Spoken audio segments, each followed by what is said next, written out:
Thank you. Roll call, please. Councilmember Borbo, Here. Councilmember Daris. Here. Don't see Councilmember Funk. We have Mayor Pro Tem Newsom Here. and Mayor Moreno. I am here and I see Councilmember Funk is been promoted to panelist. Hello, Councilmember Funk. Thank you. So all are present. Wonderful. Well, welcome if you are listening or watching our city council meeting tonight. We're so glad you're here, and all of you here, welcome. Glad to see you too.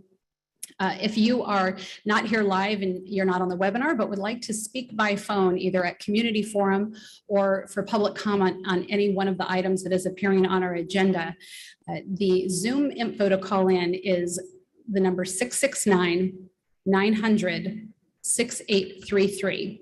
Let me give that to you one more time. It's 669-900-6833. And then you will use the meeting ID 889-2437-9018. Again, that's 889-2347-9018. If you have the agenda, it's listed on the agenda. So plenty of opportunities for you to call in. You might be watching on YouTube, so many different ways to participate. When you do call, please let us know the item that you are wishing to speak on. May I get a motion to approve the agenda? Also move. I'll second. We have a motion by Councilmember Borbo, a second by Mayor Pro Tem Newsom, and we will waive the reading in full of all ordinances appearing on this agenda, and the titles of the ordinances will be read aloud by the city clerk at the first reading after the motion and before the city council votes. Roll call, please. Councilmember Borbo, Yes. Councilmember Daris, Yes. Councilmember Funk, Yes. Mayor Pro Tem Newsom, Yes. Mayor Moreno. Yes, ma'am. Motion passes. Thank you. And I will now ask our city attorney, Mr. Brian Pierrick, if he would let us know, do we have anything to report out from our closed session on May 24th? No, there's no reportable action. Thank you. We will move on to our consent calendar. Items on the consent calendar are typically considered routine in nature and non-controversial and can be voted in one motion unless there's a member of the public or a member of the council wishing to pull an item or comment. Our city clerk does have an announcement regarding the consent calendar. We will be pulling item number 2 and we'll bring that back to council at a later date. Thank you. So I will look to council. Are there any council members wishing to poll or talk about an item on, I'm seeing Councilmember Borbo and Councilmember Funk. All right, so why don't we go ahead, Councilmember Borbo, followed by Councilmember Funk. Yes, I just wanted to pull item A5. It's the authorizing our annual F14 road construction. And since my street happens to be on it, I checked. It's not a conflict of interest. I don't need to recuse, but I'm going to abstain on that particular item. Okay, thank you. Councilmember Funk. You are muted. Apologies. I have a very brief question for staff on item 11. On item 11. All right, so why don't we go ahead and let's go ahead and with your question if it's brief and we'll vote on this after. Sure. Question is for City Manager Rochelle Rickard, whether the increase in legal services budget is attributable to a single case or not. Thank you, Mayor, Councilmember Funk. No, the budget adjustment for the legal is due to a number of factors, including some specialty legal services that we needed to do that were not necessarily litigation. We did have some atypical litigation, a couple of cases, some threatened litigation, some increased municipal code enforcement. So it is due to a variety of matters and no single case or one thing that caused us to have an atypical year this year. Thank you. Mm-hmm. Thank you. I'm seeing no other council members wishing to pull an item. I will ask, are there any members of the public wishing to pull or talk on a consent calendar item? Seeing none here, and if you're in the webinar, you can raise your hand. I'm not seeing any. David, anyone on the phone? All right, with that, I will entertain a motion for the consent calendar excluding number 2. Sorry, number 5. I will move Number approval 5. of the consent agenda. Oh, I'm in approval of consent agenda except for items 2 and item 5. Well, Second? well, hold on a second. We actually need 5 approved, No, I maybe not by understand. you, I just thought but you'd have a separate motion and I would abstain on that. all right, let's do that. We'll do a separate motion on 5 then. So we've got a motion by Councilmember Borbo, a second by Councilmember Funk on items 1 through 11 minus 2 and 5. Roll call, please. Councilmember Borbo, Yes. Councilmember Daris, Yes. Councilmember Funk, Yes. Mayor Pro Tem Newsom, Yes. Mayor Moreno. Yes, ma'am. Motion passes. Can I get a motion on item number 5? So move? I'll second. Motion by Councilmember Funk, second by Mayor Pro Tem Newsom. Roll call, please. Councilmember Funk, Yes. Councilmember Borbo, Abstain? Councilmember Daris, Yes. Mayor Pro Tem Newsom, Yes. Mayor Moreno. Yes, ma'am. Motion passes. Thank you. We will move on to updates from our city manager, Ms. Rickard.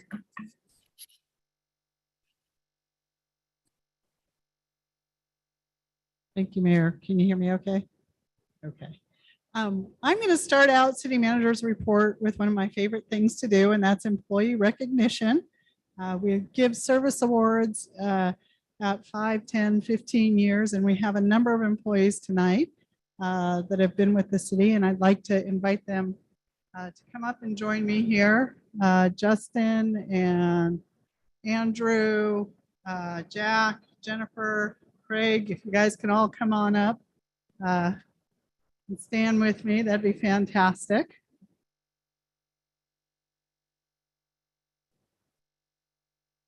We'll start with you, Justin, if that's okay. Come stand right here if you don't mind. This is Justin Camp, and he has been with the city for 5 years. He is currently a wastewater treatment plant operator 2. He was originally hired by the city as a wastewater treatment plant operator in training in March of 2017. He was promoted to wastewater treatment plant operator 1 in September of 2018 and promoted again to his current position this March. Wastewater treatment plant operators in California are required to obtain separate certifications for both wastewater treatment and wastewater collection. And Justin currently holds a grade 2 level certificates for both of these requirements. This is not a small accomplishment. This is a lot of work, a lot of studying, a lot of classes, and he's moving through them very quickly. We're pretty darn proud of Justin. In 2019, Reader's Digest magazine ranked water and wastewater treatment operators as second in the top 10 of the most important jobs that Americans can't live without. Let me say that again. We need these guys desperately. It was number 2 out of all of the jobs that there are out there that we can't live without these guys. These professionals ensure that our water is clean, up to federal health standards, and while safely collecting and treating wastewater so it's non-toxic to our environment. Justin comes by his career choice naturally. His father worked as a treatment plant operator for over 30 years, and so we're so glad Justin's following in his footsteps. Justin is very thorough and methodical and holds himself to high standards with his work. With recent changes in the wastewater division, Justin has taken on training and mentoring new wastewater operators. He is a trusted coworker, and he has a really easygoing demeanor. So outside of work, Justin likes to ride motorcycles, advance his guitar playing skills, and spend time with his family. And we want to thank his family for sharing Justin with us. We're so glad to have you part of the Atascadero family, and congratulations on 5 years. Thank you.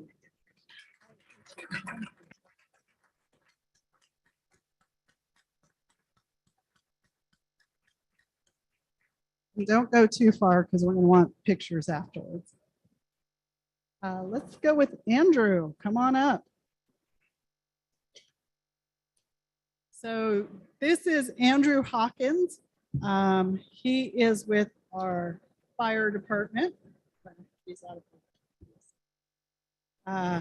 is a fire engineer, and he is also a trainer extraordinaire. I had the pleasure of taking a CPR, AED, stop the bleed training from Andrew last week, and it was a lot of fun, and he made it interesting. So That's cool. Andrew began his career in fire service back in 2004, starting on a Type 3 wildland engine in Moab, Utah. He then became a member of a hot shot crew in Vail, Oregon, and later was hired as a full-time firefighter paramedic with Humboldt Bay Fire Department in Eureka, California. After serving 10 years with Humboldt Bay, we were able to lure Andrew here in March of 2017 to begin working for us as a firefighter paramedic. He was promoted to fire engineer paramedic in October of 2018. Andrew has had his hands on many programs within the department. He is in charge of maintaining all of the AEDs, which is automatic emergency defibrillators. By the way, there's one at the back of the council meetings. If anybody ever needs one, we know where there are. We all had a little test on where the nearest AEDs are. He does that throughout the city. So all of our city facilities do have AEDs, and Andrew maintains all that. He also provides AED and other safety-related training for other city personnel. He is a trainer for Stop the Bleed program, teaches basic CPR to all employees, and is working on becoming a certified child care safety seat technician. He's been a member of the North County Technical Rescue Team for the past few years, which requires constant training on a variety of specialized rescues. Andrew has a strong commitment to not only his own family, but also to the fire family. And during his time off, Andrew loves family time, hiking, biking, camping, golfing, and snowboarding. He lives in Atascadero with his wife, Kristen, daughter, Ava, who's 9, and son, Grayson, who's age 4. And we are very lucky to have Andrew with all of his experience. And we love having him here at the city. So thank you, Andrew.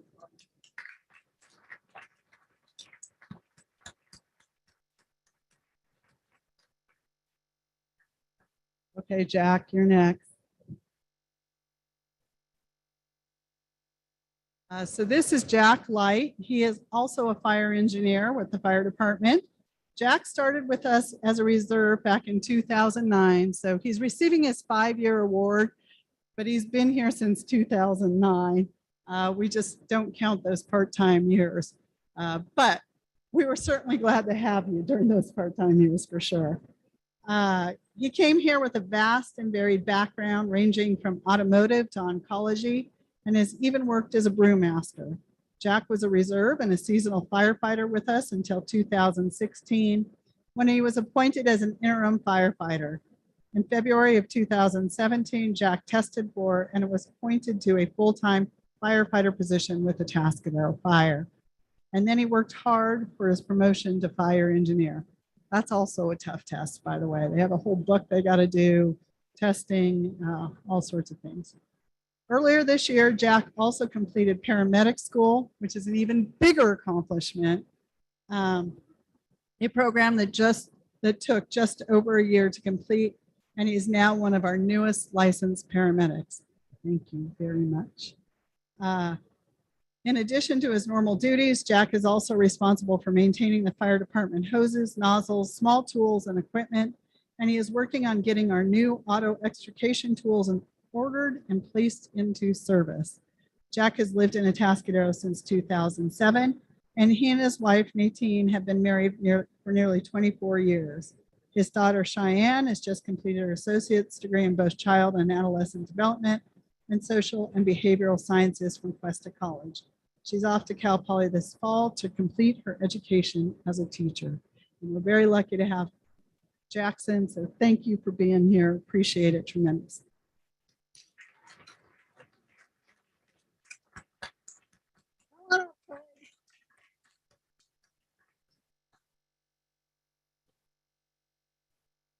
So this is Craig Martineau. He is with our police department. And I'm throwing your award on. You guys might recognize Craig because we have recognized him recently for some of the amazing things that he's done here in the department, some heroics that he's been recognized for. Craig started with the department as a police explorer while he was still in high school. Then after graduating from college at UCSB, Craig returned home to serve our community. Craig has remained committed to our Explorer post as the post advisor and has had several collateral assignments. He also serves on the special enforcement team, is a defensive tactics instructor, a field training officer, and is selected to become a detective later this year. Craig is dedicated to removing DUI drivers from our streets, and he has received multiple awards from Mothers Against Drunk Driving.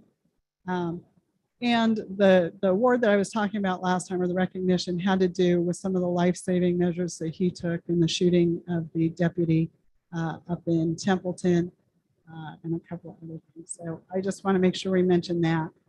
Community service runs deep in Craig's family. His grandfather, Tom Jameson, longtime city employee. So he retired not that long ago from the city after a long career. Tom's done a wonderful thing, and we're glad you talked Craig into coming here and doing community service.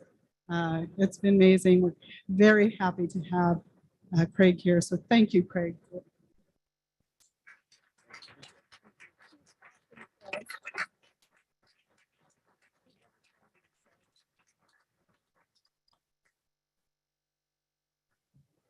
And Jennifer Fanning, we can't forget Jennifer. Jennifer has been with the city for 20 years. Amazing. And we're so happy to have had her and have her for serving our community. So over 20 years, Jennifer has developed and organized the city's very popular recreational classes, camps, activities, and events. Since its opening in 2007, all of our rec programs have been run from the Colony Park Community Center with Jennifer at the helm. She organizes and manages all of the various activities, coaches, instructors, all of the kids, as well as our rec staff at the center. That's a lot. A lot of participants, a lot of kids, a lot of part-timers, a lot of moving parts, a lot of varied programs. It's amazing. Jen has done an outstanding job of implementing many new classes and activities for all age groups and skill levels. Jennifer also helps manage many of our successful annual events, such as concerts in the park, movies in the gardens, and Hot El Camino Cruise Night, including Dancing in the Streets. In addition, Jennifer is a producer and editor of the quarterly Recreation Department magazine, into which she puts a tremendous amount of time and effort, and it really shows. It's always a beautiful product. Throughout the COVID shutdown and with our recreation activities unfortunately put on hold for quite a number of months, Jennifer stepped in at the county's public health department, assisting them at their COVID testing and vaccination sites. And in June 2021, she was able to step back into her former routine quickly and safely and reopen the Colony Park Community Center. She made a huge difference. Those vaccine sites that came up really quick, Jennifer and other of our recreation staff did an amazing job reporting up there every year, helping get them all organized a lot of moving parts up there. It was out of Jen's normal wheelhouse, but she happily stepped up, and we truly appreciated her efforts. Jen has two children. Her daughter, Madison, recently graduated from with the class of 2022 from Paso Robles High School. Well, forgive the Paso Robles, congratulations on the graduation. And her daughter is heading off to Boise State to pursue a degree in kinesiology. And her son, Ethan, is not that far behind.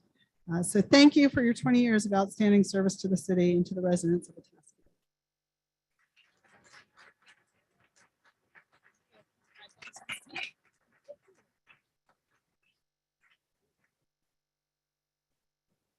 And those are our employees. Yes, thank you. And I have an employee to recognize. And if you could stay standing. Rochelle Rickard has served our community as a city manager since the summer of 2013, but she has worked at the city for a total of 25 years now. And I got to tell you, some of us have some questions about those pictures and some tutus, so we need to have some conversation at some point. Maybe in closed session, I don't know. Just kidding. Rochelle graduated with a degree in business from Cal Poly in 1987, and then she went to work for one of the big 8 accounting firms. After she and her husband Brett were married, they moved to here from the Bay Area, and she started working for a larger accounting firm in Santa Maria, which specialized in audits of governmental entities and nonprofit agencies. In February of 1997, Rochelle was hired at the city as an accountant, and not long after, she was promoted to the Director of Administrative Services. During her tenure as the city's finance director, Rochelle was responsible for financial planning and reporting, accounting, accounts payable, purchasing, payroll, accounts receivable, cash management, and business licenses, as well as, I need to some water here, risk management, litigation management, workers' compensation management. All of you are getting an idea of what Director Rangel does right now. Personnel negotiations, affordable housing, grants management, FEMA administration, regulatory compliance, contract review, budgeting. And on top of that, she was the very highly effective construction project manager for our beautiful multi-million-dollar City Hall rehabilitation project. The City Hall rehab project included working through the complicated FEMA administration process and securing over $16 million in grant funds from CalEMA and FEMA. Rochelle and her team were also successful in competing and obtaining $2.2 million in California Cultural and Historical Endowment funds for the City Hall project. She managed all phases of the construction, which was completed in 2013. And under her very astute leadership, it came in $10 million under budget.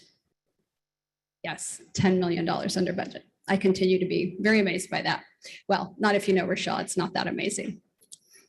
In July of 2013, our council was in the position of needing to hire a new city manager. Admired and respected by staff, department heads, and council alike, Rochelle was the clear choice, and she has steadfastly continued to serve our city since then.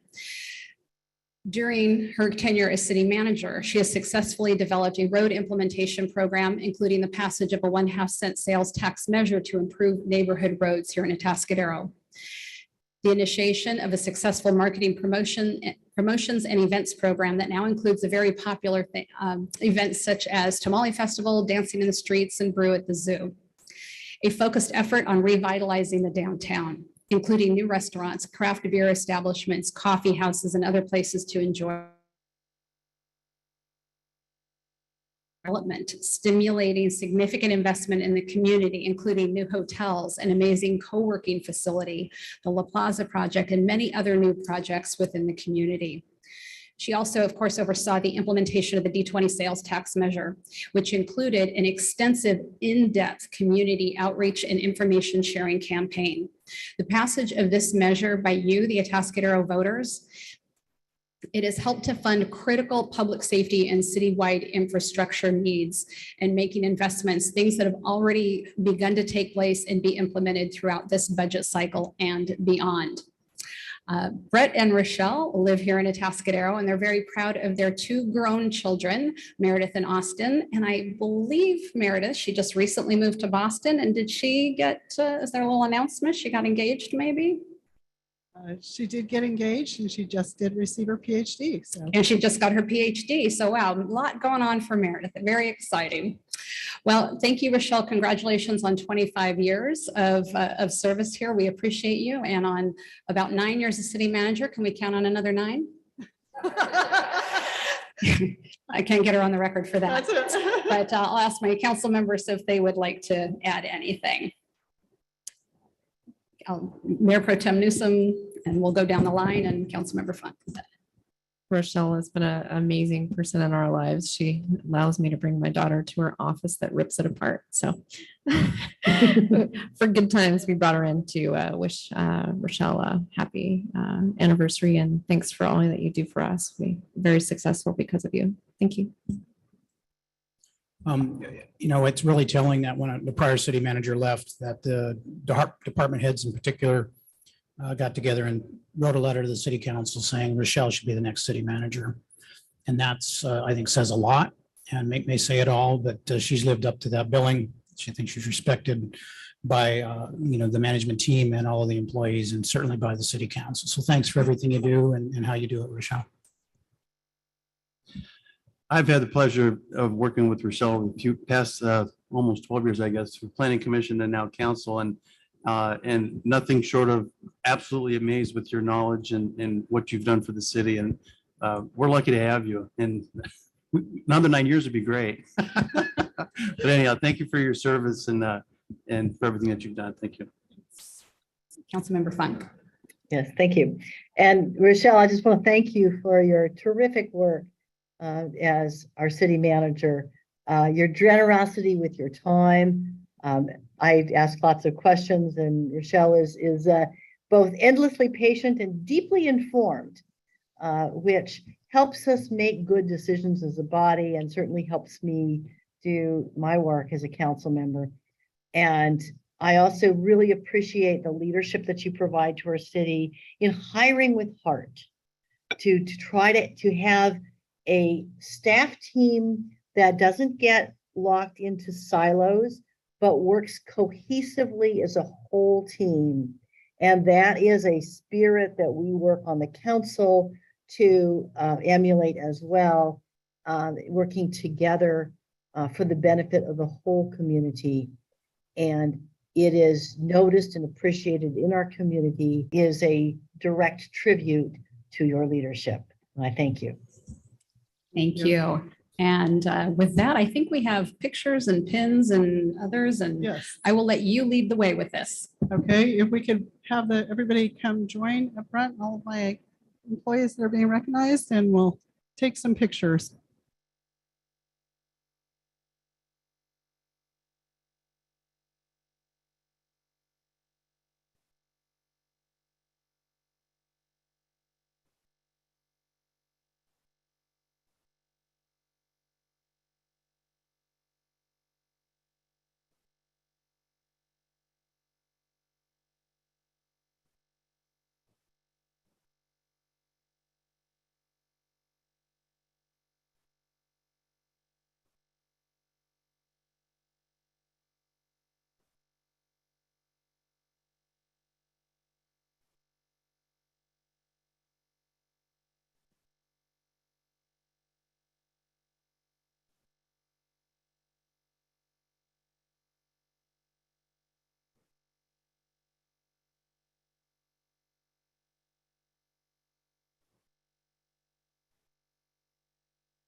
Thank you, council, for all of the kind words, and thank you again to all of our employees who do such an amazing job serving our community day in and day out.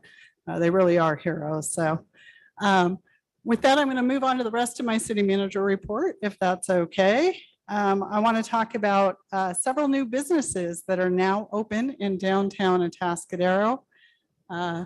So we have Totem Living at 5870 Traffic Way, Atrium Mercantile at 5900 El Camino Real, FC Board Shop at 6405 El Camino Real, right next to Sylvester's Burger. So all of these are right here in the downtown. And 805 Board Shop will be moving to a new home in the Compass Building right there next to Ancient Owl and Colony Market in Delhi. So please check out these new businesses. They're exciting. It's exciting that we have these businesses here in the downtown, and please help support them. They've invested in our community. We'd love to support them every way we can. My next item I want to talk about is the Chamber's Tuesday in the Park event started up again this evening and will be running all summer long. These Tuesday night in the parks are one of my favorite things about Atascadero. Spending that summer evening at Atascadero Lake, listening to the community band. It's amazing. If you haven't been out to a Tuesday night in the park, I highly encourage you to do so. Everyone is invited to join the fun every Tuesday throughout the summer from 5 to 7 p.m. at Atascadero Lake Park. This year, there will be tasty dinners provided from local food trucks, along with a wine and beer garden. Live music by the Atascadero Community Band kicks off at 7 p.m. Be sure to bring your chair or a picnic blanket. And Tuesdays in the Park supports local nonprofit groups like the Kiwanis Club, Atascadero Memorial Foundation, the Atascadero Printery Foundation, and more. And the Tuesday night in the park will continue every Tuesday evening through August 2nd. So go on out and check it out. They're a lot of fun. We have another great event tomorrow, and I see Kevin here. So that's fantastic. And so summer is here and the A-Town Skate Park is open. A-Town is hosting an open house tomorrow from 11 a.m. to noon to showcase their summer blowout camp and everything that the park has to offer. I am very excited to come see that. I know the council will all be there.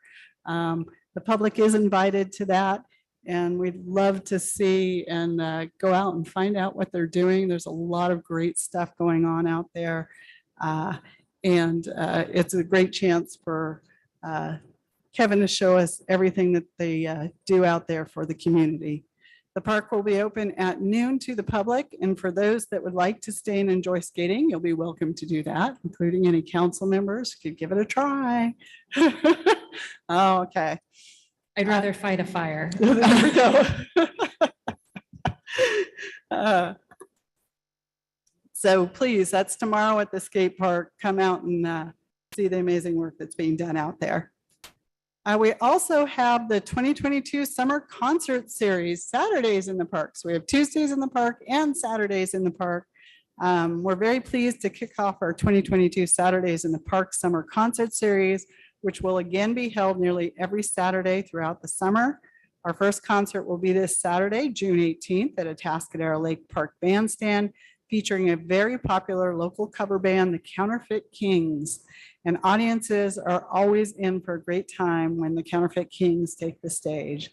This evening's concert sponsor is Quota of Atascadero. And the full schedule for this summer's concert series can be found online at visitatascadero.org or .com. I think it's .org. All concerts will be held at the Atascadero Lake Park Bandstand from 6:30 to 8:30, and they are always free to attend. Everyone is encouraged to bring a blanket or a low back chair along with the entire family to enjoy the concert. And we have to thank our very generous presenting sponsors, including Grigor and Alice Jones, Perry Parcel and Gift, Remax Success, Waste Management, Golden One Credit Union, and Stove and Spa Center, and so many more. Without these very generous donors and sponsors, we wouldn't have the concert series. So please support them and thank them if you see them. So thank you. And Terry just texted me saying it is .com. Visit Atascadero.com. I want to mention the Atascadero Lakeside Wine Festival. The 25th annual Atascadero Lakeside Wine Festival is coming soon on Saturday, June 25th from 4 to 8 p.m. And if you want to be able to attend and enjoy over 60 wineries, breweries, and cideries, plus great food, music, artwork, art demonstrations, and the Charles Paddock Zoo, admission is, and they have a lot of wineries and cideries in the zoo, it's time to get your tickets now. So for ticket information for the wine festival, again, you can always go to visitatascadero.com. And with that, I'd be happy to answer any questions council may have. Thank you. Kevin will be glad to know, Councilmember Borbo leaned over and said, I could show people how not to do it. And so my comment came from, the council went to the fire 100-year anniversary, and we were dressed in turnouts and, helped with what helped. I use that term very loosely. And I thought that was preferable to me, say, breaking my neck trying to be on a skateboard, but looking forward to your showcasing tomorrow. Looking to my council members, any questions of city manager? Councilmember Borbo. Actually, I just wanted to add a comment to your report, Rochelle. I noted a passing over the weekend, actually happened in April, but I saw an obituary for Wayne Bear Hanshee. And Wayne had served on the city council in the 80s when I was briefly on the council. And he's probably better known as being one of the voices of Greyhound football on the radio for many, many years. But I'd like to make note of those who served previously on the council. So thanks. Thank you. We'll move on to community forum. This portion of the meeting is reserved for persons who are wishing to address the council on items that are not on the agenda this evening, but over which the council has jurisdiction.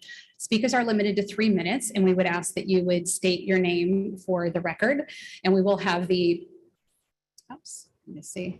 I'm trying to look at attendees and talk to you all at the same time. Let me focus. We will have the timer on to let you know when your 3 minutes are up. And we will allow a maximum of 30 minutes for community forum. Items brought to our attention tonight won't become a subject for discussion or conversation, but we will triage things as needed. And with that, our first public comment. Welcome. Good evening. My name is Zach Jackson. I'm president of Atascadero Professional Firefighters, Local 3600. Recently, we completed a staffing and GIS study to the International Association of Firefighters, or IAFF, located in Washington, D.C. The study compared current and historical response times using data from 2016 to 2020. It also included recommendations for staffing and GIS locations for a future fire station.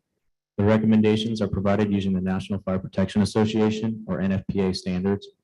There are, however, aspects that are not included in the IAF study, including effects of staffing a battalion chief 24/7 or critical responses to the north side of town, where a third unit could have been utilized to make a difference to care for the treatment provided to our citizens.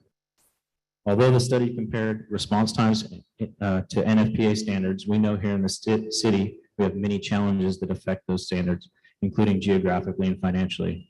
Since the completion of the study, we started utilizing a placard system for our engines to improve and accurately collect data using the appropriate engine number assigned to the specific station. The Atascadero Professional Firefighters would like to thank council and the city manager for taking time out of your busy schedule to review the study. We have taken your feedback and questions regarding the data and response times to the fire chief, where he will provide statistical updates when appropriate. Chief Bryson has done a fantastic job to improve the emergency response while maintaining 3.0 staffing on an engine. Local 3600 supports the fire chief for his future plans to improve the safety of our citizens. Finally, I'd like to ask council to consider adopting one of the 2 recommendations from Local 3600. Number 1, to adopt the IAFF study as a standards of cover, or number 2, to pursue a third party to supply a standards of cover, as the study did miss some of the aspects that we didn't capture inside of that study. The IAFF study is web-based, and it's going to be shared on our social media platforms for anyone to review. Again, thank you for your time and consideration. We will continue to educate city staff and members of the public to improve the public safety of our citizens. Thank you. Thank you. Next speaker, if there's anyone here that would like to speak, go ahead and come forward. And if there's anyone on the webinar, you can raise your hand. If you're on the phone, *9. Welcome. Thank you. Hi, my name is Audrey Taub. I live in the city of Atascadero, and I'm representing the Slow Beaver Brigade. We are an organization that's been around for 2 years, and I really just want to kind of formally introduce myself to you. We've been educating the county on the fact that we have beavers in our watersheds, and that it's really a good thing. They provide flood, drought, and fire resilience. We have been supporting the research of Dr. Emily Fairfax for the past 2 years. She's an associate professor at CSU Channel Islands, and she's studying the beavers here on the Salinas in Atascadero. It's super exciting. Additionally, Governor Newsom recently proposed a beaver restoration proposal that we're super excited about. And we'd love to share our excitement with you all. We do offer walks, educational tours out to the beaver ponds in the Salinas. We'd love to invite you. We've had Charles Bourbeau out, and we'd love to invite more city staff to come out and learn about what the beavers, the benefits that they can provide. I'd like to share just 2 of the studies that Dr. Fairfax has done. One is titled Smokey the Beaver, Beaver Dammed Riparian Corridors Stay Green During Wildfire Throughout the Western United States. And the latest study is Beaver, the North American Freshwater Climate Action Plan. I hope that's made you really curious about what they can provide us. And we'd love to share our excitement. So we have a walk coming up July 9th, and we'd be happy to schedule walks specifically for city staff. In addition, I'd just like to say we're also caretaking the river. We do monthly cleanups, and we've also identified a invasive species in 1 mile stretch that we're hoping to get removed out of the Salinas River before it spreads. It's a Phragmites species from Australia. Looks a lot like a rindo. And additionally, we've watched also, we witnessed the behavior of the beavers with the ATV usage, and we would love to be involved in some creative solution conversations around how the horseback riders, how the beavers, how the landowners can all use the river and not have detrimental impacts on each other. So just wanted to offer that. Thank you for hearing me. Thank you. Did you have a website you might want to share with the public? Yes, we do. It's slowbeaverbrigade.com. Thank you. Thank you. All right. Next speakers, come on up. And if you're on the webinar, go ahead and raise your hand and we will come to you next. Greetings. My name is Kevin Campion. I live in Atascadero, and I'm accompanied by my longtime friend, Chris Ferris, who is raised here as well. And I'm here to introduce Chris as our newest addition at A-Town Park. We're proud to have him. He grew up at A-Town Park and has gone on to compete internationally and become a celebrity pro athlete. And he brings a lot of integrity to our programs at A-Town. So we're really feeling blessed to have Chris here. Hey everybody, I'll keep it short and sweet. Yeah, A-Town means the world to me. I want to get more involved. Kevin was such a guidance to me as a young kid, and I'm starting to see the guidance that he provides to the kids of this generation, and I want to be involved. So I'm here. Right on. And another comment, sidebar, 805 Board Shop signed a contract to take over the Compass building at 6100 El Camino Real. We've been a couple months in the planning there, and super excited about being smack in the middle of everything that's growing and so positive in Atascadero. So that's a little gem that's hopefully going to pop up here, and we're going to really try to be a destination with the museum presence and try to bring people from all over the world downtown. So that's something that we're really amped on, and I guess I'm going to see most of you tomorrow. And if the public's watching, we're going to be hosting our local celebrity council members and city staff, as well as some other cool, notable people in the community, and kind of show you what's been going on in our community and some of the talented youth that we've been so proud to be able to bring up and watch grow as athletes and young ambassadors for Atascadero. Anyways, I love you guys. I'm really here because of COVID and not being able to see you for so long. And I received this honor recently. I was, and I don't know why or how, but I was determined to be Citizen of the Year. And I want to share it with city staff and council, because there is no way that I would be anything other than a wallflower without the support that you've all given what I'm doing at A-Town Park. It's truly a team effort. You guys are awesome, and I'm super proud to have you as friends and comrades here in what we're trying to do here locally for our constituents. Thank you very much. Sincerely. Thank you. It certainly is a team effort, although I have a hard time believing Kevin would ever be a wallflower. All right, anyone else wishing to speak? I am not seeing anyone. I see no hands raised. Is there anyone on the phone, David? No, all right, we will close community forum and bring it back to council.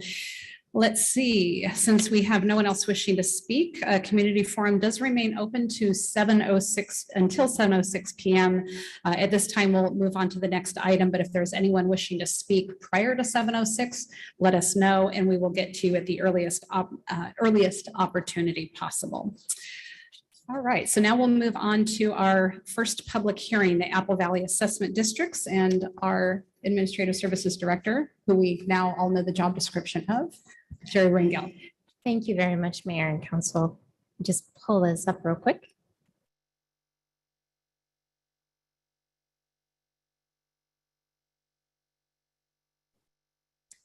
Okay, thank you very much again. Tonight we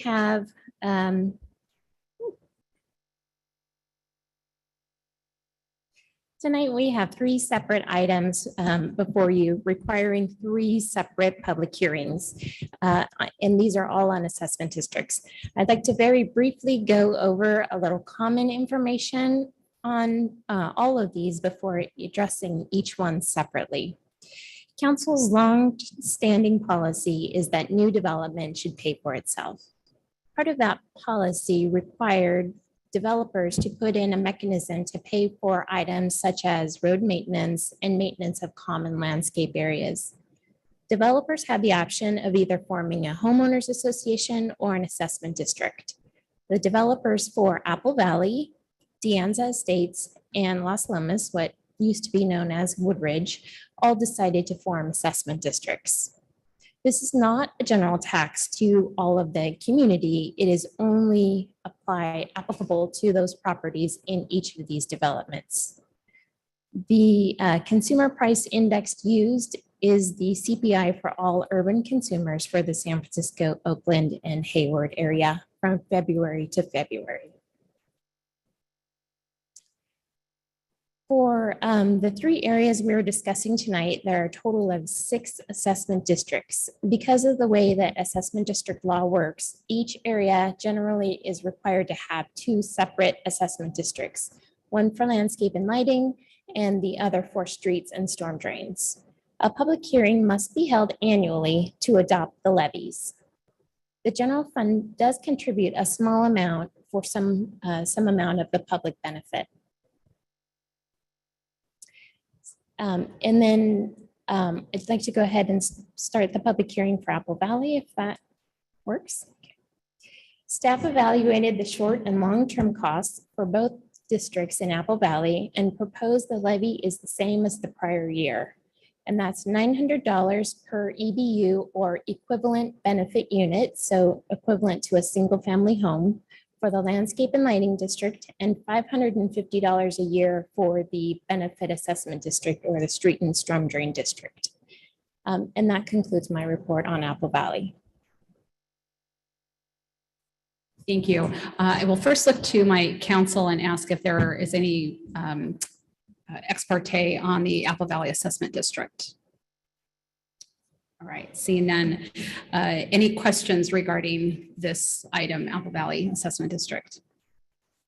All right, seeing none, we'll go ahead and open that up to public. Any member of the public who has a question, go ahead and come to the podium. If you are in the webinar, I have to keep going back and forth because every time the screen pops up, it moves the attendees offside. All right, if you're in the webinar, raise your hand. If you're on the phone, *9. Anyone wishing to speak on this item? I am seeing none. We'll close public comment, bring it back to the council for a motion. Okay, I'll move approval of the resolutions as indicated under staff recommendations. I'll second. We have a motion by Councilmember Borbo, a second by Mayor Pro Tem Newsom. Roll call, please. Councilmember Warbo, Yes. Councilmember Daris, Yes. Councilmember Funk, Yes, Mayor Pro Tem Newsom, Yes. Mayor Moreno. Yes, ma'am. Motion passes. Thank you. And before we go on to De Anza Estates, I'll ask if there's any ex parte on De Anza. No, seeing none. Thank you. Staff evaluated the short and long-term costs for both districts in the De Anza estates and proposed that the levies stay as the same as the prior year. So for the landscape and lighting districts, it's $250 per year per equivalent benefit unit. And for the section A, which is the senior housing section, for the street and storm drain district, $342.48 per year per EBU. And in the single family area, $681.50 per year per EBU. And that concludes my report. Thank you, Director. Any council questions? Seeing none, I'll open up to public comment. Any members of the public, you can raise your hand on the phone. Seeing none, we'll go ahead and close public comment and bring it back for a motion. I'll move we adopt draft resolutions A, B, C, and D as indicated. I'll second. Motion by Councilmember Borbo, a second by Councilmember Funk. Roll call, please. Councilmember Borbo, Yes. Councilmember Funk, Yes, Councilmember Daris, Yes. Mayor Pro Tem Newsom, Yes. Mayor Moreno. Yes, ma'am. Motion passes. Thank you. And on to Woodridge. I know that the entire council received a letter from one of the residents at Woodridge or the Las Lomas Assessment District that have several things to say and wasn't generally in favor of the assessment. But other than that, do we have any ex parte in addition to that email? All right, seeing none, I will hand it over to the director. Thank you again. The levies for both districts in Las Lomas were increased by the CPI of 5.2% when compared to the prior year. In 2017, we had a neighborhood meeting with the neighbors of this district to discuss the issues of funding for the road maintenance. The majority of the homeowners that were in attendance in the neighborhood meeting were strongly opposed to contributing or setting aside funds for long-term road maintenance projects.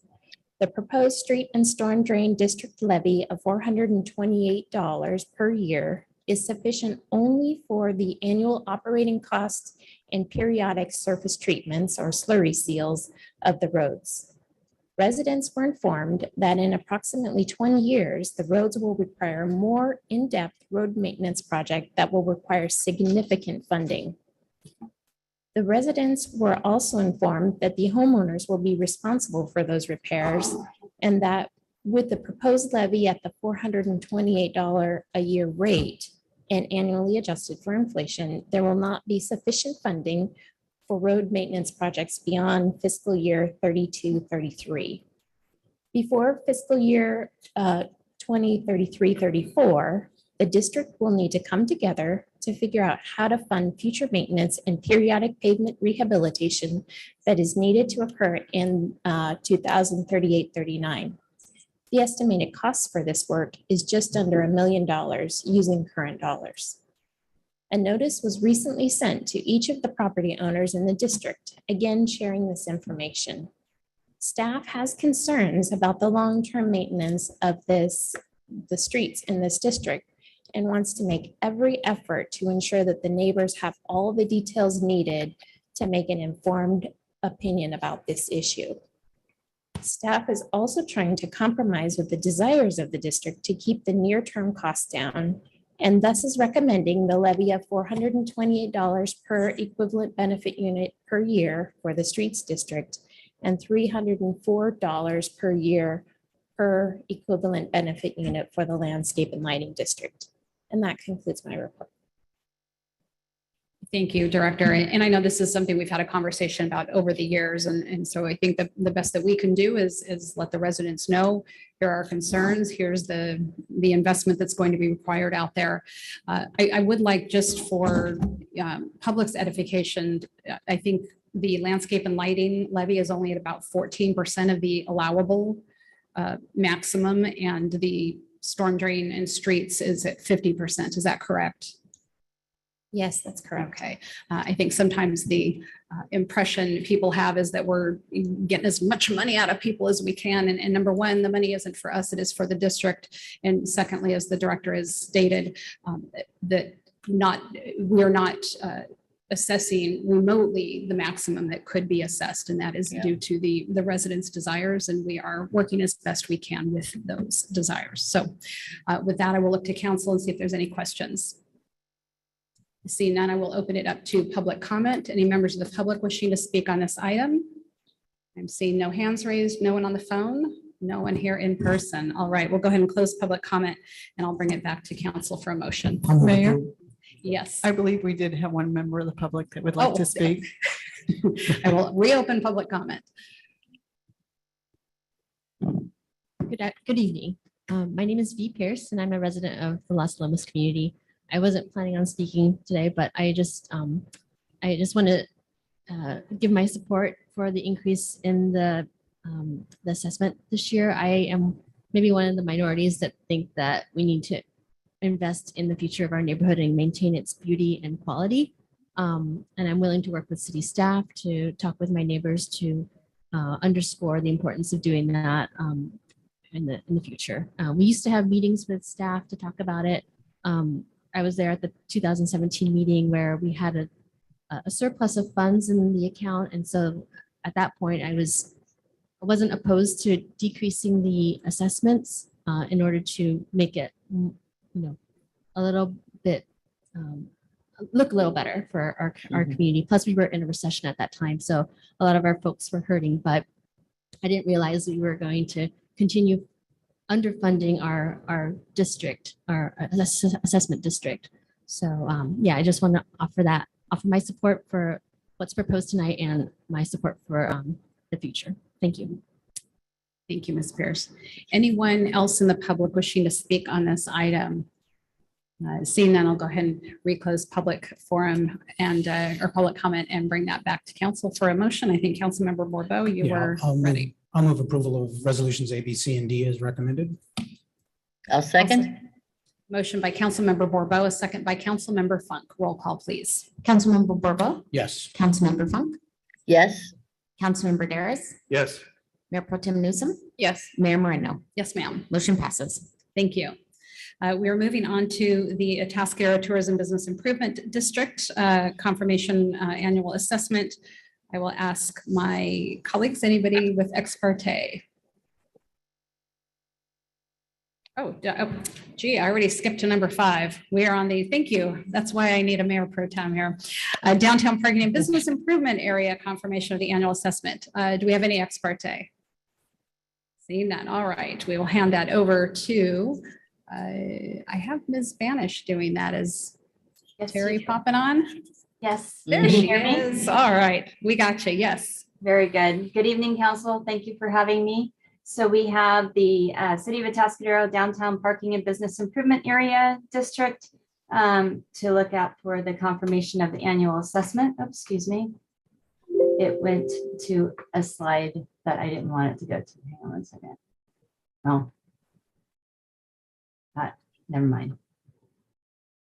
We're ready for questions. You're quick. I like it. All right, no problem. So I'm just going to go ahead. So the map of the BIA area hasn't changed at all. It's still the same boundaries as it always has been. The city of Atascadero established a downtown parking and business improvement area in 1986, Chapter 11 of the Atascadero Municipal Code, for the purpose of acquisition, construction, or maintenance of parking facilities, decoration of public places, promotion of public events, and general promotion of business activities in the downtown area.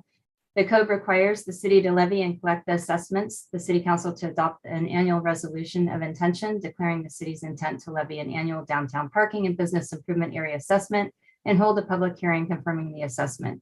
The city council adopted a draft resolution of intention on May 24th, and here we are tonight for a public comment. This all requires submission of an annual report by the advisory body, being the Chamber of Commerce. Here they had submitted their report on the Business Improvement District. In 2019, the city entered into an agreement with the Chamber of Commerce on expenditure of BIA funds.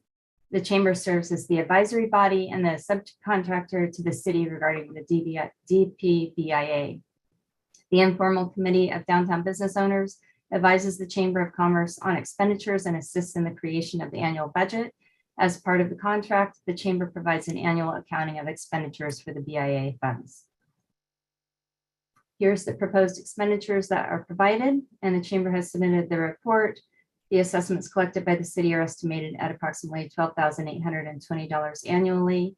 The recommended action would confirm the assessment and collection of these funds for downtown revitalization activities for 2022-2023.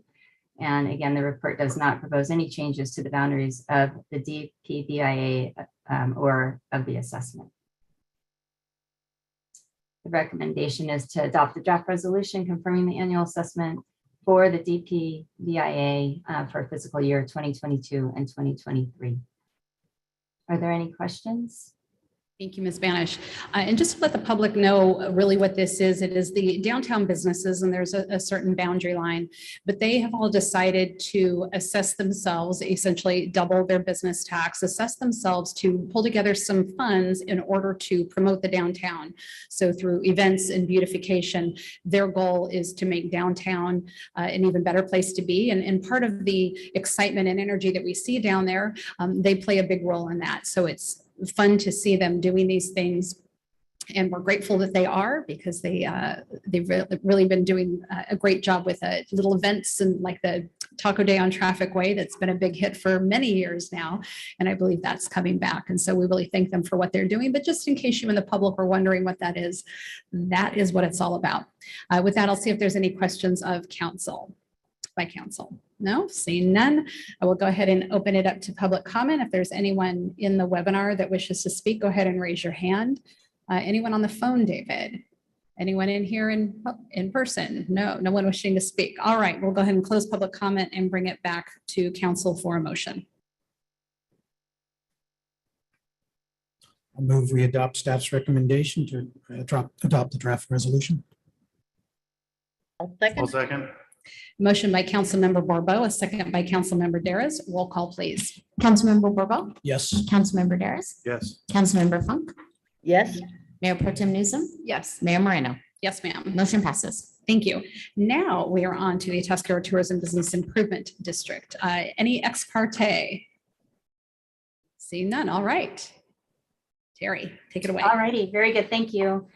So this is the Atascadero Business Improvement District that was established in 2013 and to levy an annual assessment under the Parking and Business Improvement Area Law of 1989 by adopting Title III, Chapter 16 of the Atascadero Municipal Code in April 2013. The activities that are funded by the assessments on lodging businesses with the at-bid are tourism promotions and marketing programs to promote the city as a tourism destination here for Atascadero and in the county. The City Council appointed at-bid advisory board members to serve at the pleasure of council. The advisory boards made up of lodging business owners or employees or other representatives holding written consent of a lodging business owner within the at-bid area. Lodging owners are assessed 2% of the rent charged by the business per occupied room, basically on their guests, or space per night for transient occupancies.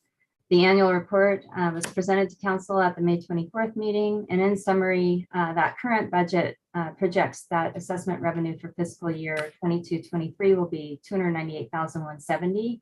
However, with recent upward revenue trends, there's a good possibility that revenues will exceed that projection. Expenditures for fiscal year 2021-22 are expected to come in under budget by about $18,540, or about 6%.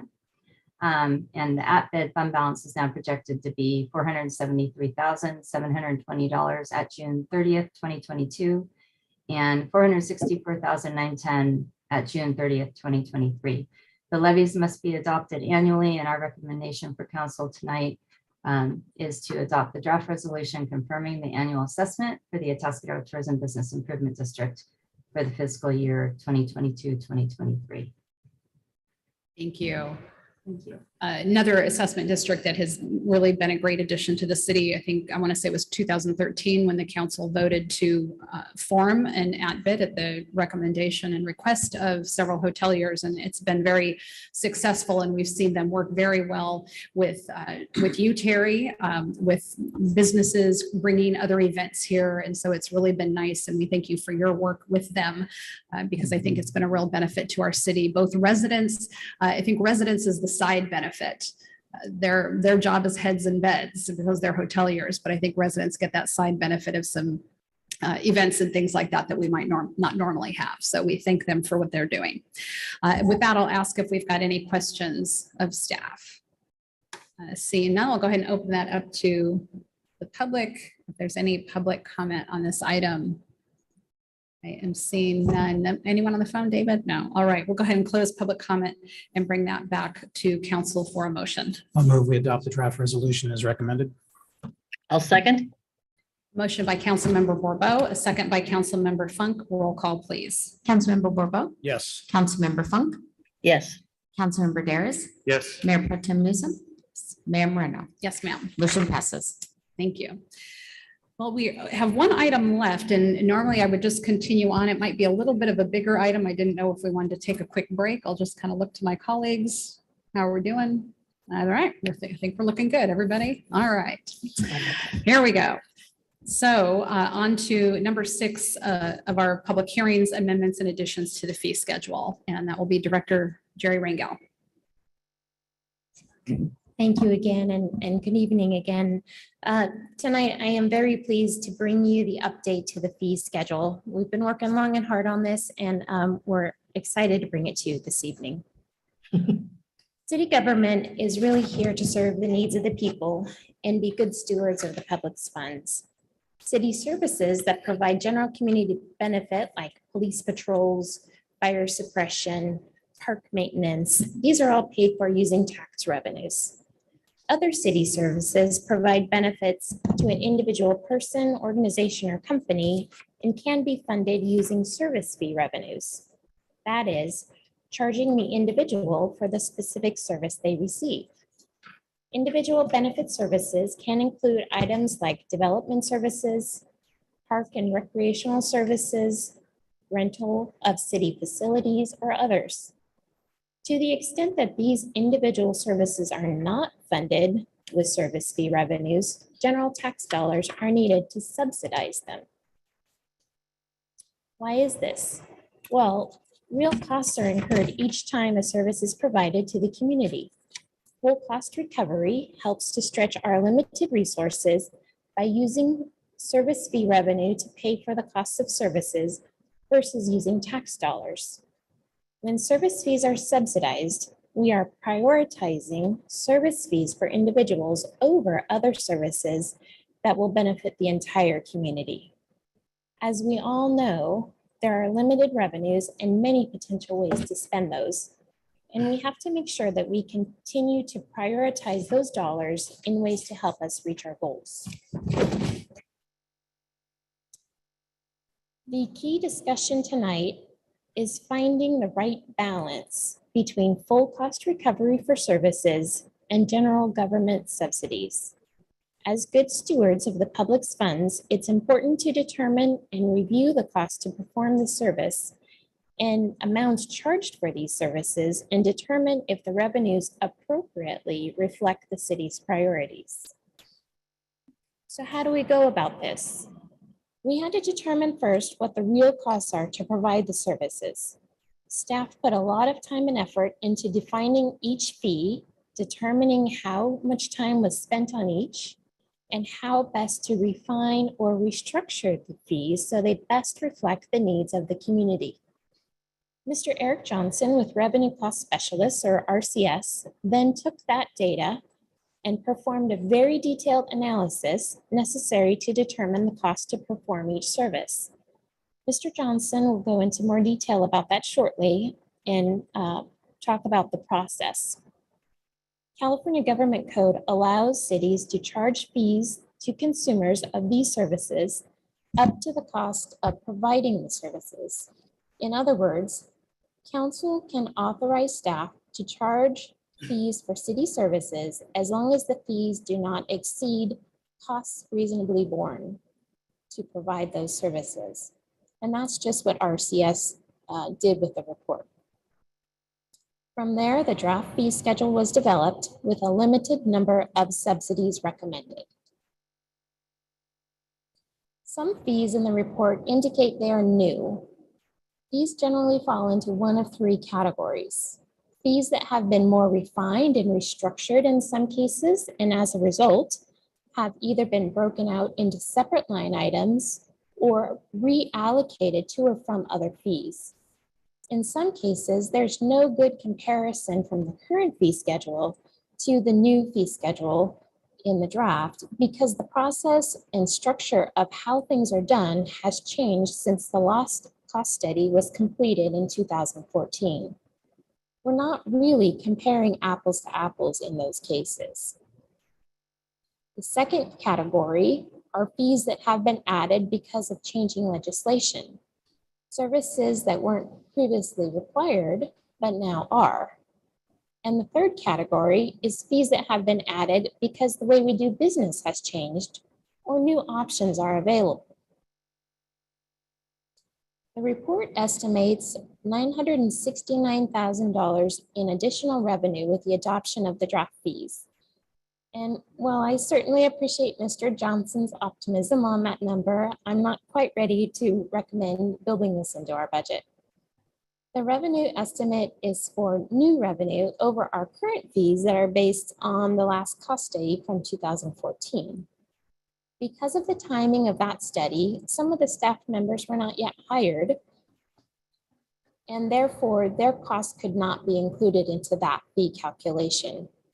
Staffing has changed so much in the last 8 years, and now the costs of new staff members can be included in the fee calculations, leading to what is included as new revenue, but is really just more complete cost recovery. The methodology to determine the cost to provide services uses averages and assumes ideal circumstances in every case.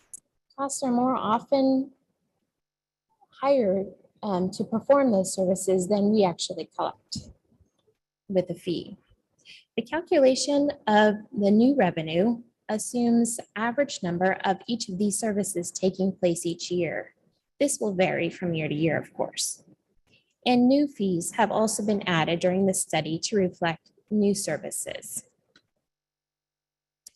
To give you an idea of how these new fees might impact that estimated revenue number, here are some examples. Fee 22-055, Public Improvement Plan Check, is estimated to add an additional $85,000 a year in recovery costs that reflect the costs of all staff involved in service. Fee 22-091A and C are for hotel, assisted living, apartment inspections as a result of relatively new regulations that now require these types of occupancy to hire the fire department to perform inspections. Fee 22-127, credit card processing, allows for the recovery of costs related to the option for people to use their credit card as a convenient form of payment of city fees. Some services that are considered individual benefit also have indirect benefits to the community. Take youth sports, for example. This fee has been consistently subsidized over the years. Subsidizing the cost of something like youth basketball helps keep the cost reasonable for the average family. That in turn helps also keep the youth busy and out of trouble, and indirectly reduces crime and provides a better community as a whole. Subsidies are recommended for the categories of recreation, leisure, and culture. Additionally, partial subsidies are recommended for those items that encourage economic development, encourage compliance, ease the burden of filing appeals, and/or encourage volunteerism in the community. All of these reasons are intended to provide broad community benefit and enhance the community as a whole. Judicious use of subsidies is recommended to avoid dilution of the city's ability to effectively provide priority services to the community. And I will now turn the report over to Mr. Johnson with RCS, and he can go over some of the details of the report. Great, thank you, Jerry. Good evening, Mayor, members of the City Council. I am Eric Johnson from Revenue and Cost Specialist, and just wanted to give a quick overview of the process and how we got to the results you see in the report. Because of course, our goal is to identify what are the costs of providing the services. And so we need to start with what services are being provided, what changes have happened since 2014. So we sit down with the departments at the very start of this process and go through the list, identify what has changed, what do we want to break out, what are you no longer providing, what are we now providing differently than we did before. And then we go through the process of multiple meetings of identifying who's spending time on that, how much time is being spent on that, how many of these are you doing?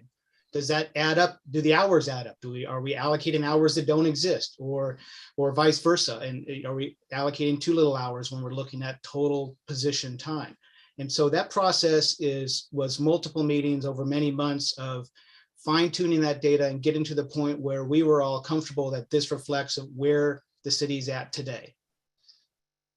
Once we establish that service time, we need to identify what the costs are. So for every position in the city, we developed a fully allocated hourly rate.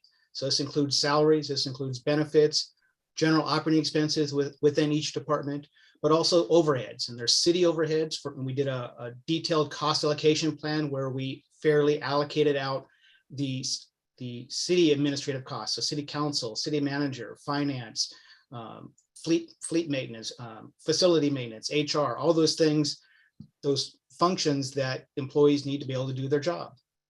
We allocated departmental overhead and in some cases division overhead, so that we in essence had a full business hourly rate for every position in the city. We then matched that up with that time detail, so now we knew what each service cost. We then went back to the departments, we reviewed that data again, we looked at the current fee information, we compared that to the cost, and in most cases we recommended a fee in this report to recover 100% of those costs. As Jerry mentioned, there's some other adjustments that staff has made on some services, but we're saying this is the full cost and this is a fee structure that we feel will recover those costs should the council decide to approve those fees. So at the end of the day, our job is to identify the cost, develop recommendations to recover those costs. It's now up to the council to decide who's going to pay for those services, what is important enough to subsidize, and what should be borne by the party receiving the benefit of the service. And that concludes my presentation. Well, thank you, Mr. Johnson, and thank you, Director Rangel. Usually we do a budget, every 2 years, and it's a really big undertaking by our administrative services department and a lot of the staff throughout the city. And normally they get a year off, and this would be that year off. But on the year off, they had to go through this fee study, which again was a lot of work for administrative services and a lot of the other departments. So thank you to one and all who put such an effort into this. I think what I'm hearing you say, Director, is that there was a time when we didn't have certain employees in place. I mean, back in that day, we were still kind of recovering from the recession and our, the challenges that we had with, bringing on employees. And so even if we were needing to provide a service and maybe contract out for it or do something, we weren't actually able to recoup the cost of what it was actually costing us at the time. So that $85,000 number you showed, that's something that in essence the city has been subsidizing, or all of us have been subsidizing the past 8 years. That is correct. Okay. And then I just wanted to clarify too, when you said new regulations, those were state regulations, not city regulations. Correct. Correct. Thank you for that clarification. All right. With that, let's go ahead and I'll look to my council members to see who has any questions. Councilmember Borbo. Yeah, I'm sorry. I have several questions actually. And your comments, Mayor, may have alluded to perhaps an answer. I'm concerned in looking at the fee schedule at some of the substantial changes on some fees. So I'm looking at like a number 2 and number 4 and then 16A and 16B, where the where the change is very substantial. In some case, almost a doubling.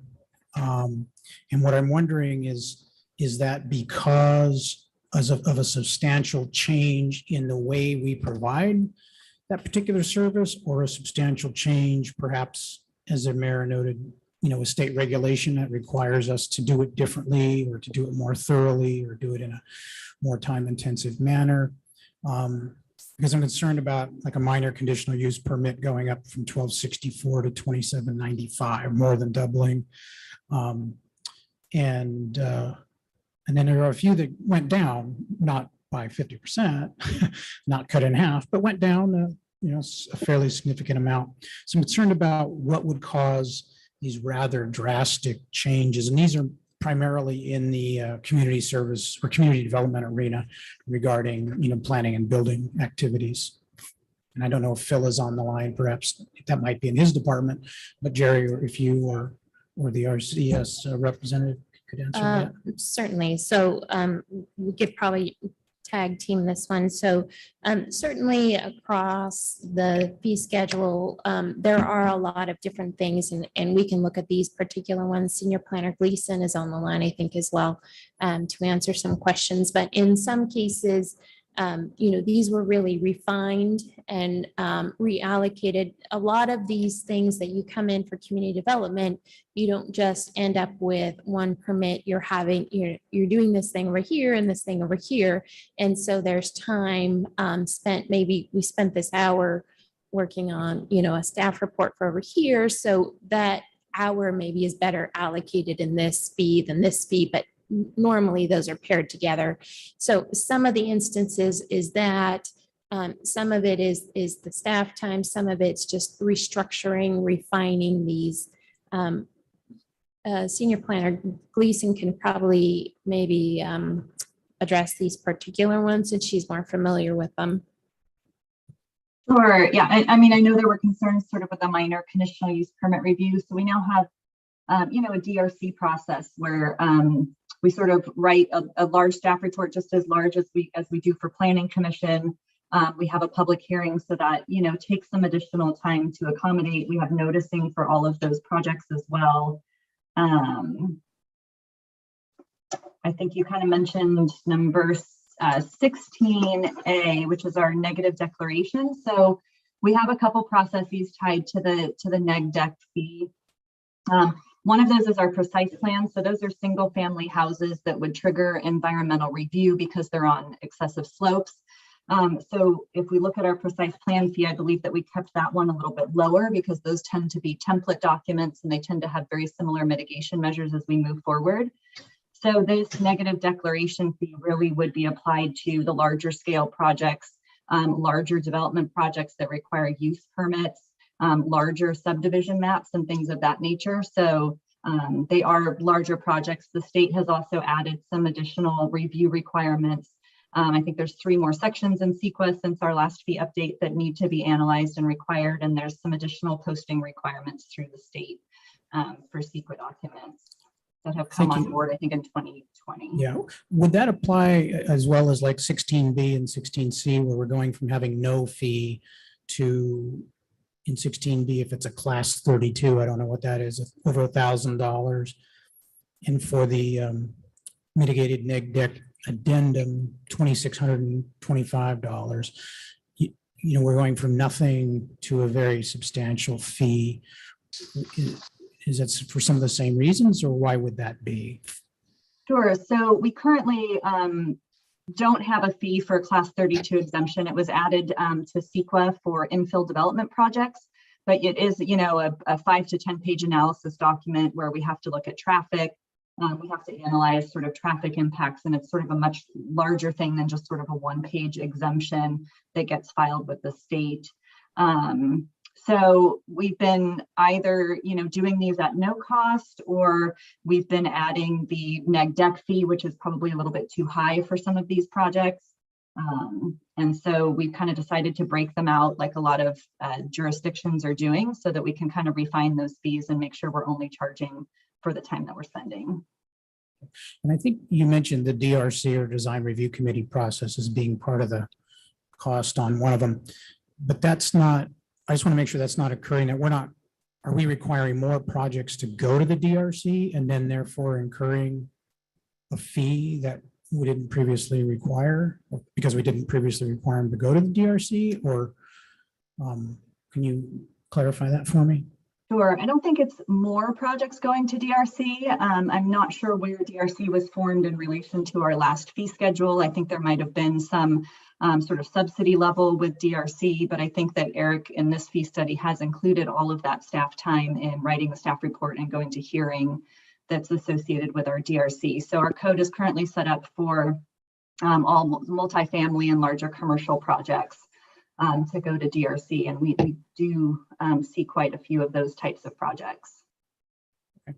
Thank you. I'm just concerned about so these fees can add up to be quite a substantial imposition on a project. So I was concerned about making sure we're as I lean did and also mean as want to add, possible. and Eric can maybe confirm that we're kind of not doing separate mailing fees anymore. The mailing and noticing fees are kind of built into the projects. Because that took time to sort of figure out how many parcels we were addressing. And since we have to notice every project, they're kind of built in. So some of the fee increases, of course, not all of it, has to do with how we've restructured in that way.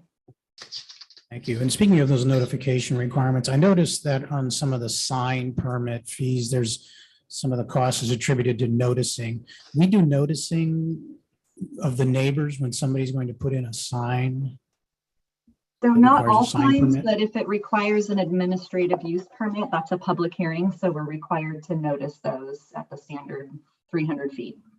And those would be asking for sign exceptions or something outside of the standard municipal code requirements. Got it.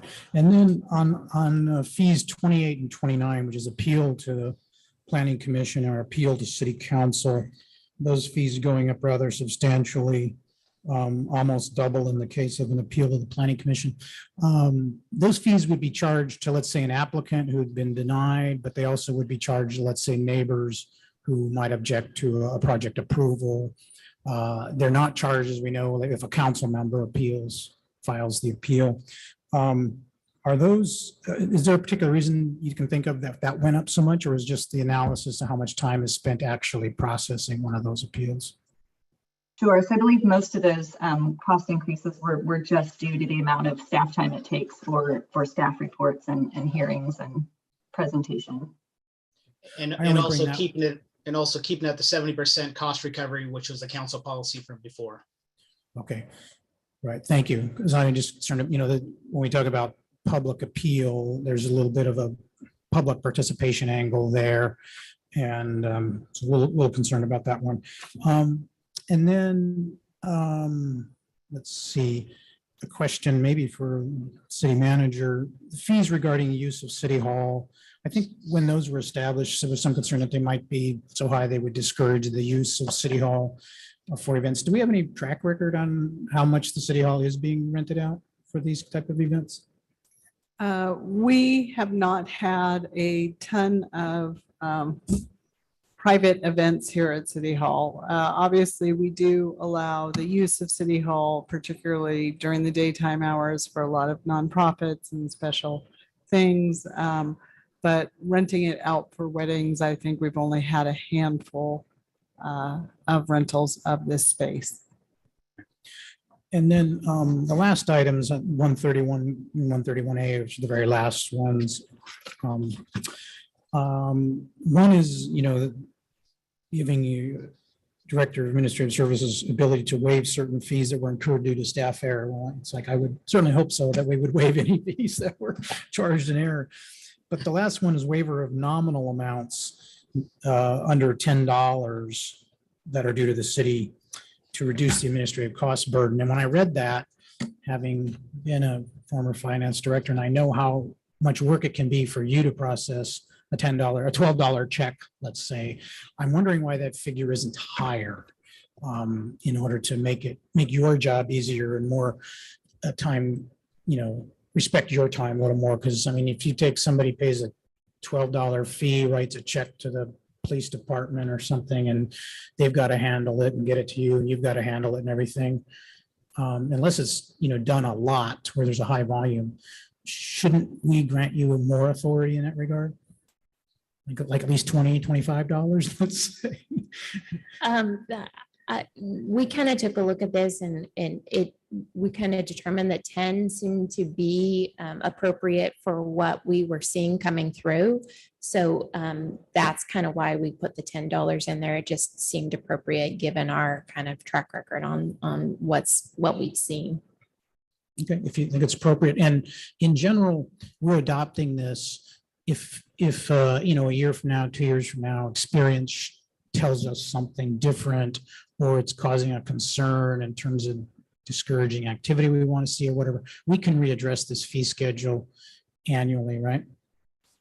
Yes, our current understanding is the council would like us to come back annually with CPI increases. So at that time, we can look at this particular item and report to you if we find that isn't, $10 isn't enough. Okay, but I mean, in general, across the board on these fees, we can address this annually. Correct. Got it. Okay, thank you. That's my questions, Mayor. Thank you.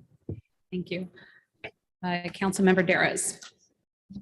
Thank you. Just, I just have one follow-up question on what Charles was touching on the minor conditional use permit, a significant increase, actually more than doubled. I noticed a lot of the fees are based, on a percentage or the size of the project or whatever it might be. And I've seen a lot of conditional use permit reports. Not all are created equal. So some being, at least from my perception, easier than others. And maybe I've never put one together. So as far as, is there another way to generate it or to calculate the fee based on just a flat rate? I'm not sure why this is a flat rate versus based on the project. Unless there's, a problem, maybe there's history that just indicates that it works out because it's a minor use permit. I'm sorry, could you tell me what number you're? Well, specifically, this one is number 2. So it jumped from 1264 to almost 2800. So I think a lot of time spent on those applications are sort of staff reports and hearings. And I know there can be some variety in staff reports. It's really hard unless we were to switch over to like a fully hourly type rate fee. There are some, minor use permits where maybe somebody's moving into an existing building, but they have a lot of noise associated with them, or, a lot of studies or traffic analysis that needs to be done. And then there could be a really large building that has some great landscaping and it's in the right area and it's not that big of a deal. So it's really hard to base those kind of fees on size because projects can vary so much based on what they're asking for. But a majority of that fee is sort of staff report preparation and those things that just sort of need to be done along the way for any size project. Okay, that's good. Thank you. If I could add on to that, when we are going through the process, there are some fees in here that are time and materials deposit because the range of possible projects is very large. It's a very wide range. And so that makes more sense as a time and materials. Whereas the ones that we determine make more sense as flat fees, the range of time spent is relatively narrow. And so from the least time to the most time is relatively narrow. So it fits within a flat fee. Okay, I was kind of assuming that, but I just wasn't sure. Because like I say, I've seen the conditional use permit reports and some of them seem very complicated. They're always very well detailed. I've always been impressed with staff's reports, but I just know that some appear to be easier than others. And I didn't know if that just made it fair on the fee schedule, but like I said, if history says otherwise, then I'm satisfied with that. Thank you. Thank you. Councilmember Funk. Thank you. A follow-up on that question. Is it possible, are we taking an advantage in setting some of these fees as flat fees to make it easier for folks who are trying to do projects to know what to expect? That's certainly a benefit of flat fees, that the applicant knows what they're going to pay versus a deposit. It's very open-ended, and most developers, professional developers prefer knowing so they can factor that into their numbers. Yeah. Okay. One specific fee I had a question about, and I had lots of questions about individual fees, and I want to thank staff for addressing a lot of them so that we don't have to bring all of them here to council. But I did want to ask about the daycare inspection fees. That's item 91B. That it's in with the group home inspection. and residential care facility inspections. But I was wondering if that is a relatively new fee for daycare centers, which daycare centers it applies to, and how often they have to have these inspections. I'll go ahead and jump in. It's not a new fee. There are up to a certain size, up to 8 children. You're only allowed to charge $50 under state law. And so it's adding in that inspection portion that hasn't been added in the past that we're adding in now, but it's always been required. So previously we were only able to, the maximum allowed from state law was $50, and now we're going to have a process where we can charge $50 for consultation, but $220 for a permit, which includes at least 1 and maybe 2 inspections. Is that correct? That's correct. And can we split that out so that daycare centers, which are essential to our business development and quality of life in the community, might be treated differently than all of the other group homes and care facilities of other kinds? You certainly could. That's up to the council. Absolutely. Okay. Make a note of that. And then these fees are all based on recovery of costs. And I know we haven't looked at this since 2014, so that a lot has changed. But as we're looking to recover costs, do we have any comparison, and I'll ask staff for this, on how our city compares with other California cities in terms of the kinds of administrative and overhead costs that we incur? While we don't have necessarily a comparison related to this study, I can tell you that according to cleargov.com website, in general, our administration and overhead is about 52% less than similar cities. So we are about half of similar cities, according to cleargov.com, where they do pull all the budget data from cities around the nation and certainly here in California. It's not any data that I've analyzed, but that is out there. It gives you a good ballpark. Great, thank you.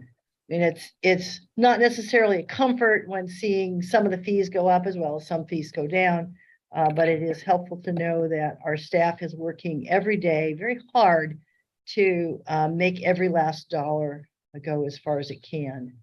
And I am very appreciative of that work. That concludes my questions, Mayor. Thank you, Councilmember Funk. Any other questions? I had one Councilmember Borbo? follow-on question. In the resolution, it says that the resolutions take effect 60 days after the effective date. And I don't know if this particular resolution requires a second reading. Doesn't sound like it. So that would, if we adopted it tonight, 60 days would be August 14th, I guess, or thereabouts. For projects that are in the mix, when does it actually take effect, in the sense of, if a project's already been perhaps applied for their permits or something, but they haven't undergone every one of these particular fees yet, would the fees go up on them after they've already begun their project, or would it just, are they grandfathered in some way? Senior Planner Gleason can probably confirm this, but I believe that once somebody draws a permit, that the fees are kind of set on those. Senior Planner Gleason, can you confirm that? Sure. So we set our fees at time of application. So once somebody applies, they are under that particular fee schedule. So even if their permit is in project or is in process, or their project is in process, we would not charge them additional fees. Okay, thank you. Mayor Pro Tem Newsom. I noticed in here that return check processing fee is a substantial increase from $29 to $85 per check. Do we seem to have a lot of those? It really varies. Sometimes we'll have 1 or 2 a month, sometimes we'll have 10. So it can really vary, and that is a substantial fee. I was hoping we would kind of get away from checks as, as we go and kind of eliminate the need for that fee, but it's still around. Is the city taking Venmo payments these days? Not yet, but we're working on the credit cards. So. And then the other question I have is like a fee like this, when would this go into effect? Obviously, there's no grandfather time limit on this one, correct? I'm sorry? This fee would go into effect 60 days after. Right, and we usually push it to the next Monday after that 60 days expires. So I think maybe the 15th is a Monday. So. Okay, thanks. Any other questions? All right. With regards to zoo admissions, when is the last time that was changed? Do you know? I want to say we changed it right around the time of the Red Panda exhibit. So maybe 2019. Yeah, maybe a little bit before that. I believe it was right before we did accreditation. So I want to say maybe 2018. I think we're 4 years since accreditation, 2018, 17. I apologize. I'd have to look that up. That's okay. I should have asked you beforehand. I know it's been a little while. And did we look at potentially increasing that? I know we might sometimes look at that similar to recreation services as something for families to do, and we certainly want to keep that affordable. We also know that our general fund subsidizes the zoo to the total of about $500,000 a year, and costs are only increasing as they are for everyone right now. So we want to make sure that we're not losing ground. So did we look at that at all? We did, and you're right. We kind of categorize that more in those recreation leisure type activities. So we kind of looked at what it would look like if we did increase them, or maybe a CPI inflator on them. But in the end, decided that maybe for this year, keep them flat. Certainly that's up to council to adjust. Okay. All right. Thank you. Any other questions before we open up to public comment? Councilmember Funk. Yeah, one more as a follow-up to some questions my colleagues raised. Is it still, and this is probably for Senior Planner Gleason, is it still an option for certain kinds of questions to come to the DRC without a staff report, without charge to the applicant? When someone is, say, wants to go into escrow on a property, or is in escrow and wants to run it up the flagpole? Yeah, so all of those times take a staff report, regardless of sort of how big of a question we're asking or how small. A lot of how the DRC is structured, or what how sort of staff brings information and what level of information we bring. I think the council could have some changes or oversight to change that process a little bit. But as it currently stands today, with the amount of information we see sort of requested from the public at hearings and from decision makers, we have gone the way of providing a full staff report. Okay, but developers do have the chance to bring something to DRC early in a process where they haven't invested as much of their own time, and that consultation could be quite valuable. They do, and when it doesn't require an application like a use permit and just stops at DRC for that sort of pre-review, there is a charge that is added to the building permit to ensure compliance. But that initial staff report time and I believe, well, we wouldn't charge for noticing if we don't have the noticing fee anymore. But that is sort of a complementary process that we do for things that don't require an additional level of review. Okay, thank you for clarifying. Thank you. Any other questions before we open up to the public? All right, seeing none, we'll go ahead and open up to public comment. Anyone here in the chambers, if you're on the webinar, raising your hand, on the phone, *9. Anyone? Anyone? David? No? All right. Not seeing any public comments, so we'll bring it back to council for deliberation. So I think what I heard out of all of this is Councilmember Funk, you had brought up maybe the possibility of subsidizing childcare facility fees. Would you care to let us know what you're thinking?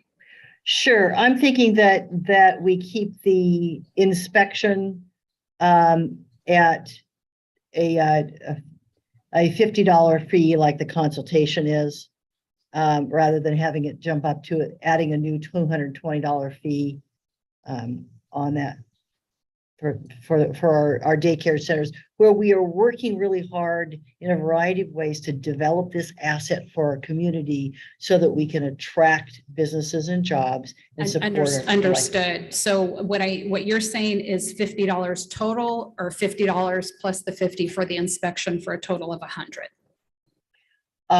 I can go with $50 plus for $100 total, with the $50 fee for inspection instead of a $220 fee for the inspection. Okay. And that's something we have the ability to do this evening? Yes, Director? Yes, correct. Yes, okay. I would certainly be in favor of that. I know that that's something that we are the care.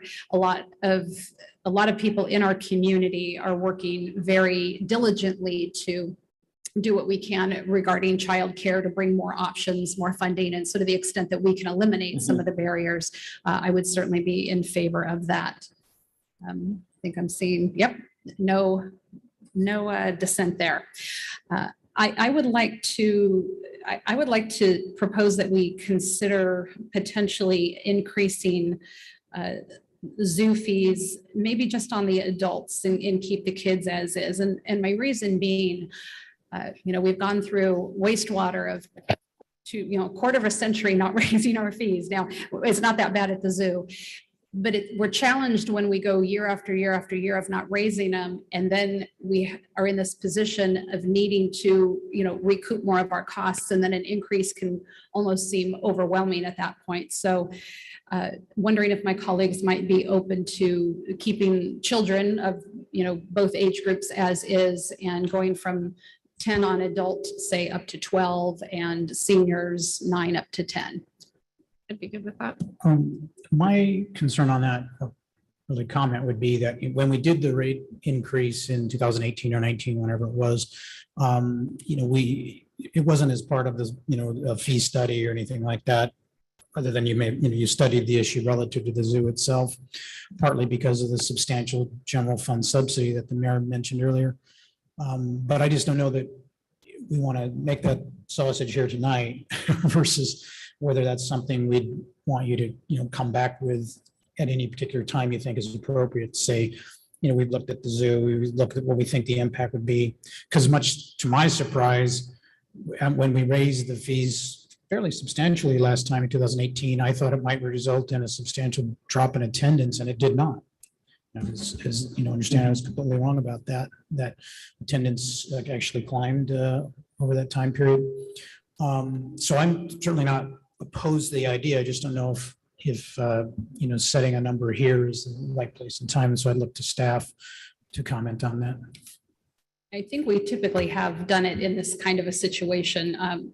If staff were to analyze what it costs, like with everything else to run the zoo, we'd be charging $175 for everybody to come to the zoo.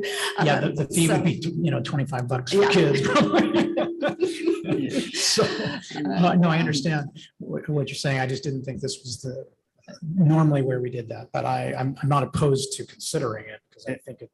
Can I add to that? I generally would agree with you, Charles, but I'm not sure what kind of a study would necessarily be.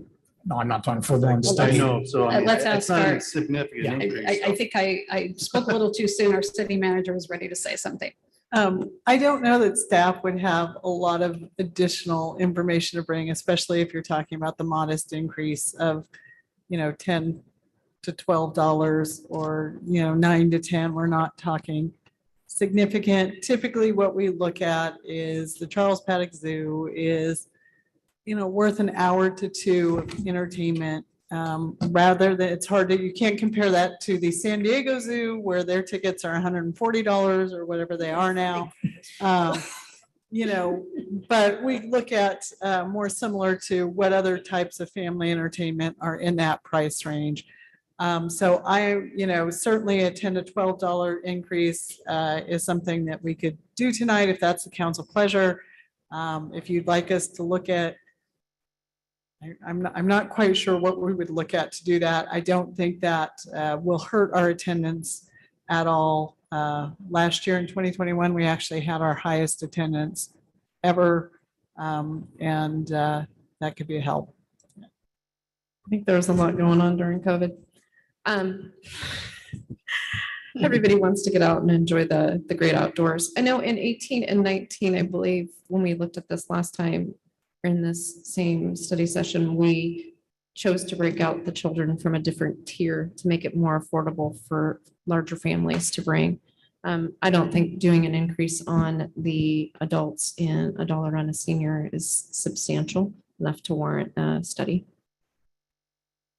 All right, so do we have consensus that we could go on general admission 13 and up from 10 to 12 and seniors 65 and up from 9 to 10, keeping all else the same? I can work with that. And I would add to that it was 2019 because Mayor Pro Tem Newsom and I were on the council when that came up and wouldn't have been otherwise. I was thinking so, yeah. Yeah, and then we didn't see in response, we also did see that the city subsidy for the zoo went down from about $600,000 a year to about $500,000 a year. And that was from a financial responsibility perspective, a constructive thing to do. We need to stay on top of that. Okay, it looks like those are the two things. Was there anything else that any council member wanted to discuss?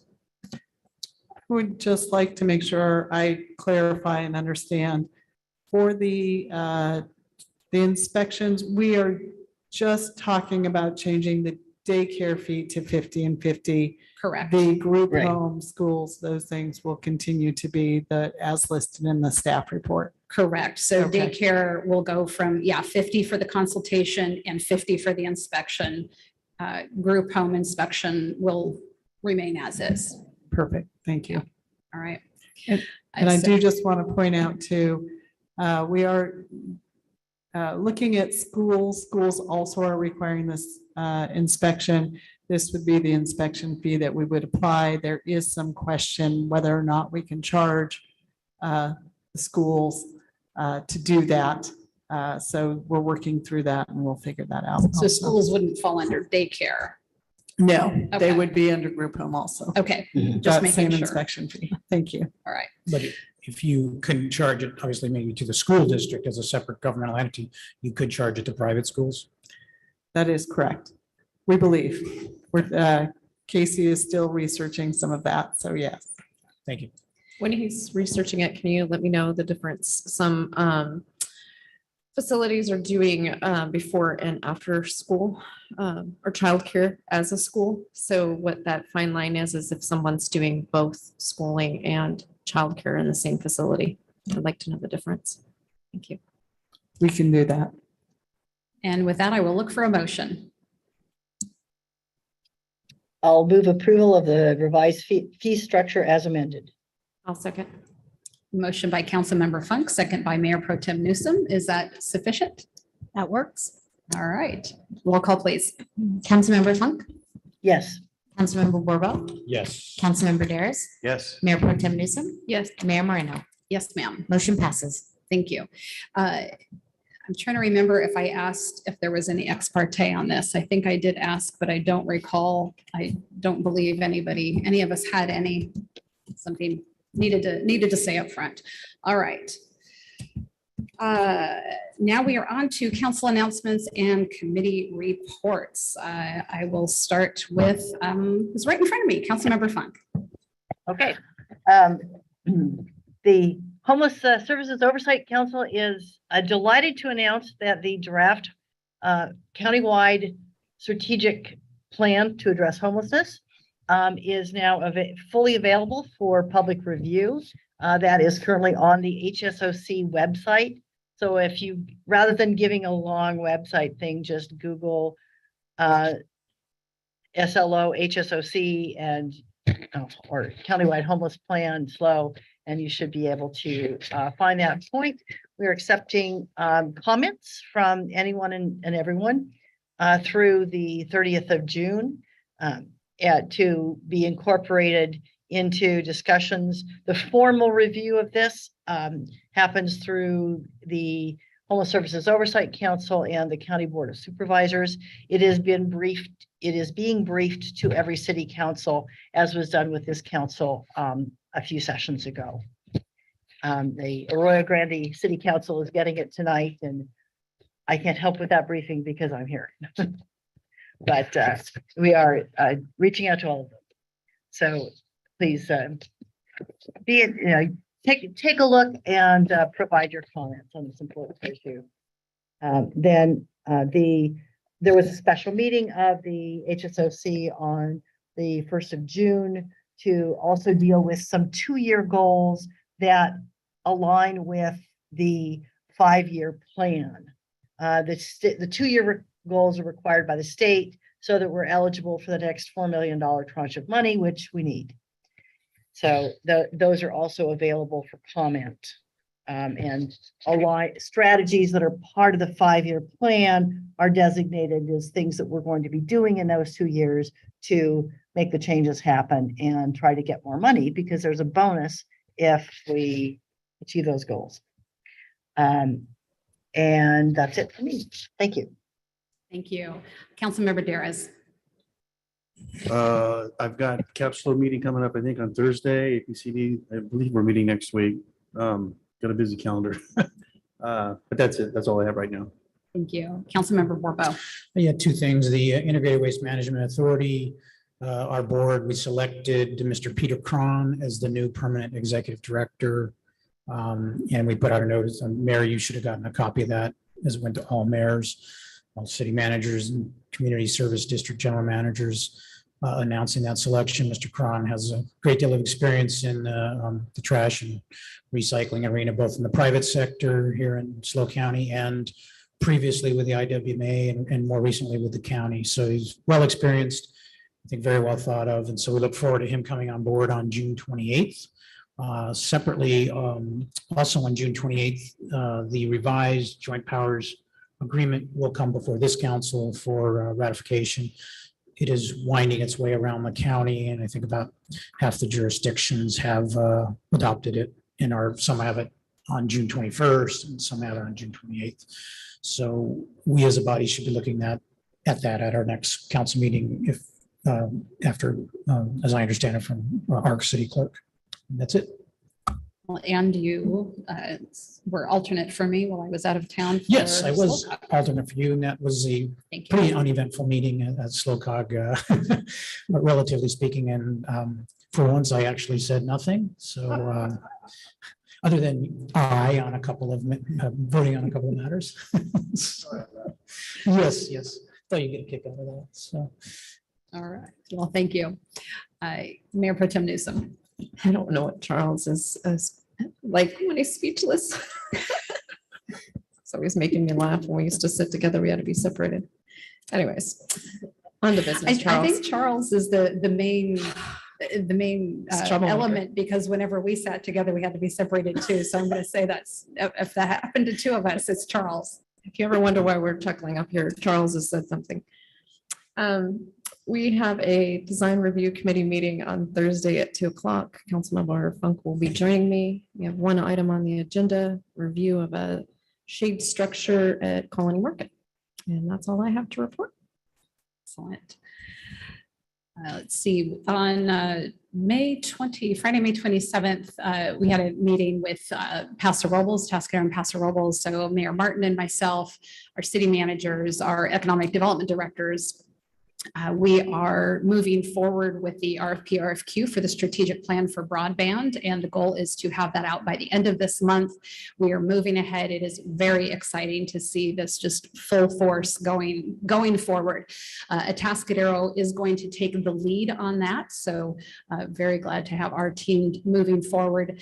I also I guess this could be under individual determination, but that's where we're going next. So I will say, PASO is asking us for a letter of support for improvements that are going to be done on roadways near the airport for the spaceport. And if we're really looking North County at a spaceport tech corridor, we certainly want to be supportive of that. There are counties surrounding that are supporting, and we really want to show a regional effort, which of course we're trying to do in many realms, whether it's REACH or other organizations. And so I will be looking at that, and that certainly goes in line with everything that we talk about in terms of economic development and of course our regional partnership with the North County. So with that, I'll ask if there's any other individual determinations.